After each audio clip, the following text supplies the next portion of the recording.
جماعت اہل سنت اور مسلک اعلی حضرت کیا یہ الگ الگ ہے؟ اور کیا مسلک اعلی حضرت یہ پانچواں مسلک ہے؟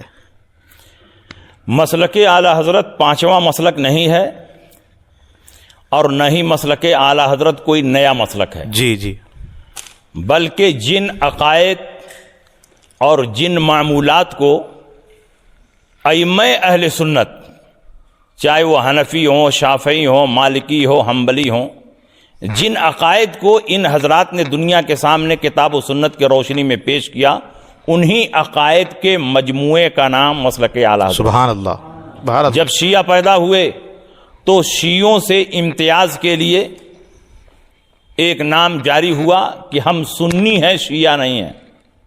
جی، ہم سنی ہیں، شیعہ نہیں ہیں۔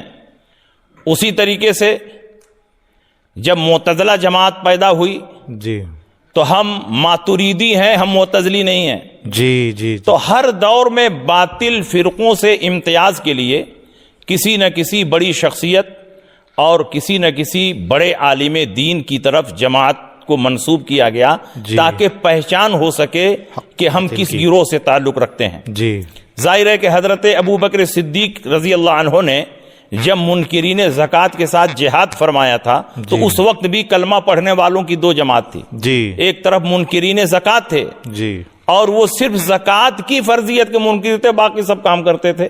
لیکن ایک بھی امر ضروری کا اگر انکار ہو گیا تو ساری باتوں پر اگر ایمان ہو تو اس سے کوئی فائدہ نہیں۔ جی، تو اس دور میں جماعت حقہ کی پہچان کیسے ہوئی؟ مسلک صدیقی سے ہوئی۔ سبحان اللہ، سبحان اللہ۔ اور جب خارجی اور رافضی پیدا ہوئے، جی، حضرت علی کرم اللہ تعالی وجہ الکریم کی جماعت نے ان کا مقابلہ کیا، تو ان خارجیوں سے پہچان اہل حق کی کیسے ہوئی؟ حضرت علی کے نام سے ہوئی کہ ہم علی کے گروہ والے ہیں۔ سبحان اللہ، سبحان اور جب مجدد الفسانی رضی اللہ تعالیٰ عنہ کے دور میں اکبر نے دین الہی، جو باطل دین ہے، اس کو دنیا کے سامنے پیش کیا اور طاقت کے زور پر اس کو پھیلانے کی کوشش کی، تو اس دور میں جماعت حقہ کی پہچان کیسے ہوئی؟ مجدد الفسانی کے ذریعے ہوئی۔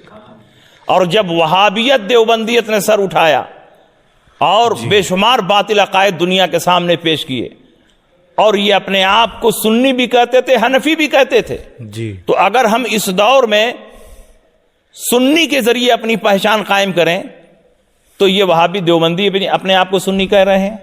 اگر ہم حنفی کے ذریعے پہچان قائم کرنے کی کوشش کر رہے ہیں تو یہ دیوبندی اپنے آپ کو بھی حنفی کہتے ہیں۔ مرزا غلام محمد قادیانی بھی اپنے آپ کو حنفی کہتا تھا۔ تو بتائیے ہماری پہچان کیسے ہوگی؟ جی، اس لیے آج کے دور میں بھی ایک علامت اور نشانی کی ضرورت تھی جو تمام باطل فرقوں سے ہم کو ممتاز کر دے۔ اسی علامت اور نشانی کا نام مسلک اعلی حضرت ہے۔ سبحان اللہ۔ علامت کے بدلنے سے شے کی حقیقت نہیں بدلتی ہے۔ کبھی ہم مسلک صدیقی سے پہچانے گئے، کبھی مسلک علی سے پہچانے گئے، کبھی مسلک امام احمد ابن حنبل سے پہچانے گئے، کبھی مسلک مجدد الفسانی سے پہچانے گئے، اور آج ہماری پہچان مسلک اعلی حضرت سے ہو رہی ہے۔ تو یہ کوئی پانچواں مسلک نہیں ہے، بلکہ اہل سنت کا ایک علامتی نشان ہے مسلک اعلی حضرت۔